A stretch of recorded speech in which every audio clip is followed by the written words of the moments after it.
obukadde bw'abantu bukeddeko ku kigo ky'abajulizi Namugongo kwetambukisa okujjukira abajulizi abaafiirira eddiini.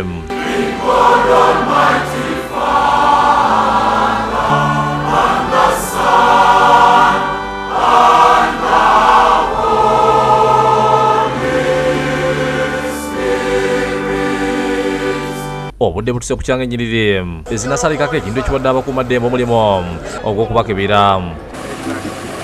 Ebyokwerinda bibadde binywevu era nga munda mu kigo abantu bakwatiridde wakati mu kweteekera emisa entukuvu eyimbiddwa ab'essaza ekkulu ery'Ettololo.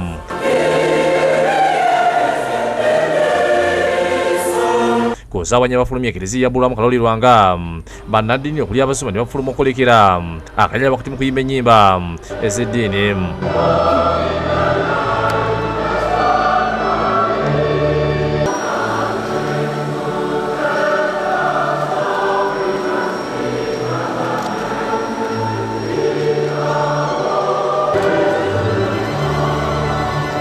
Baadde bakutte ebisigala eby'abajulizi.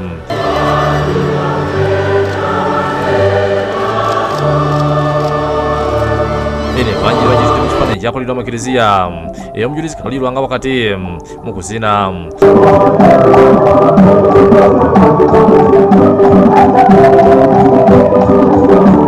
Okusaba kwetabyeko abakulembeze ku mitindo egy'enjawulo okuli omumyuka wa pulezidenti Edward Sekandi baminisita kwa palamenti wakati mu kuhayisa eritolo esanyusiza abalamaze olw'ennyimba ze bayimbye.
Ebikujjuko eby'omwaka guno bitambulidde ku mulamwa tutambulire mu kitangala ky'Omukama ng'abenjo emo okubulira kulemeddwa Musaabasumba w'essaza ery'Ettululu Emmanuel bategeeza nti okutuuka abajulizi n'okuyibwa kw'omusaayi gwabwe kwe kuzizza Abakristo nga famire.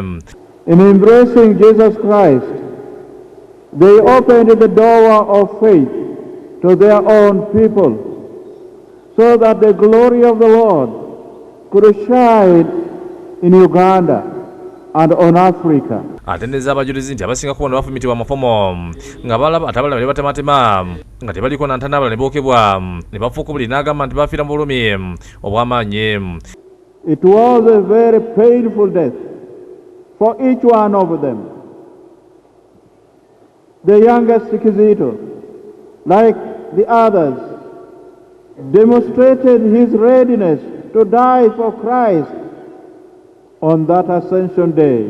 Bw'ati asomozza ebitongole ebikuumaddembe obuleete muno okukusa abantu bisuse mu ggwanga ensangi zino. Search for quick money by hook and crook, including kidnapping, human trafficking. Avumidde ebikola ebitali bya Bwakatonda omuli obutabanguko mu maka okugyamu embuto nga tinabo bagufuula mu nsoto n'abasaba okweddako. Abortion has become a system and a right in some families. We don't need to explain this. Go to your neighbor and discuss. Asabye Katonda atusonyiwe olw'ebyo bye tukola. Asabye amaka genenyeze Katonda olw'ebikola ebikyamu omuli n'okweraguza. It's very sad that this culture has entered the Christian families. Let every family have a moment with God in prayer every day. Akuttira avuka okwesiga ku bigambo bya Paapa bwe yali ekkololo mu kukyala mu Uganda mu mwaka gwa 2015. He said, my dear young people, whenever you have a problem, you have a setback, you have a failure, you must anchor your heart in God's love. Iyo mu kibanyi kibadde kijubira abakristo abakwatiridde buli wamu tulina woyisa na kigere abamu kubono bagiye amasimu okwata ebigenda mu maaso ng'okusaba kugenda mu maaso olw'abazirise ne batwalibwa mu weema ez'abomusalaba omumyufu. Bo ab'ebyokwerinda abalawuna akayanja babadde beetulula wakati mu kubbira okuuma obutebenkevu. Dr. Emmanuel Obo. Obedi Lutale, Ronald Kakoza, Nyombi Kenneth, nedda mbatadde bakusakidde guli eno lwa Bukedde TV.